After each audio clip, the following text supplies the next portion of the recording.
పట్నం ప్రజలు పండక్కి ఊర్లకు వెళ్తున్నారు. సంక్రాంతి పండుగ కోసం సొంతూళ్లకు వెళ్తుండటంతో రోడ్లన్నీ ప్రయాణికులతో రద్దీగా మారాయి. ముఖ్యంగా హైదరాబాద్ విజయవాడ జాతీయ రహదారిపై వాహనాల రష్ కొనసాగుతోంది.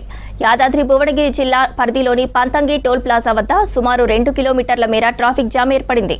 పంతంగి టోల్ ప్లాజాలో మొత్తం 16 టోల్ బూతులకు గాను విజయవాడ వైపు ప్రయాణించే వాహనాల కోసం 11 టోల్ బూత్లను అధికారులు తెరిచారు.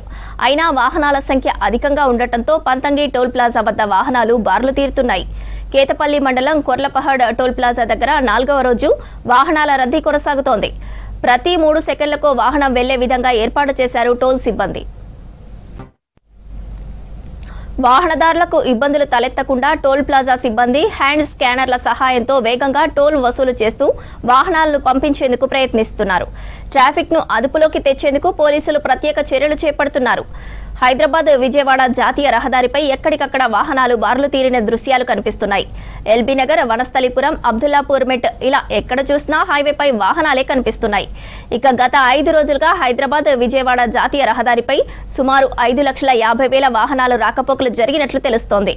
సంక్రాంతికి ఏపీకి వెళ్లే వారితో విజయవాడ హైవే మొత్తం రద్దీగా మారింది. జాతీయ రహదారిపై ఎలాంటి ప్రమాదాలు జరగకుండా చర్యలు తీసుకుంటున్నారు పోలీసులు. రోడ్డు పక్కన వాహనాలు ఆపకూడదని హెచ్చరికలు జారీ చేశారు.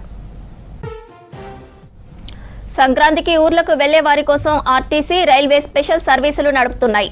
అయితే సర్వీసులు సరిపోకపోవడంతో ప్రైవేట్ ట్రావెల్ బస్సులను ఆశ్రయిస్తున్నారు ప్రయాణికులు. దీంతో టికెట్ రేట్లను భారీగా పెంచుతున్నారని ఆరోపిస్తున్నారు. ఇక జనం ఊర్లకు వెళ్తుండటంతో సిటీలోని రోడ్లన్నీ ఖాళీగా దర్శనమిస్తున్నాయి. ఊర్లకు వెళ్లే వాళ్లు విలువైన వస్తువులను వెంట తీసుకువెళ్లాలని సూచిస్తున్నారు పోలీసులు.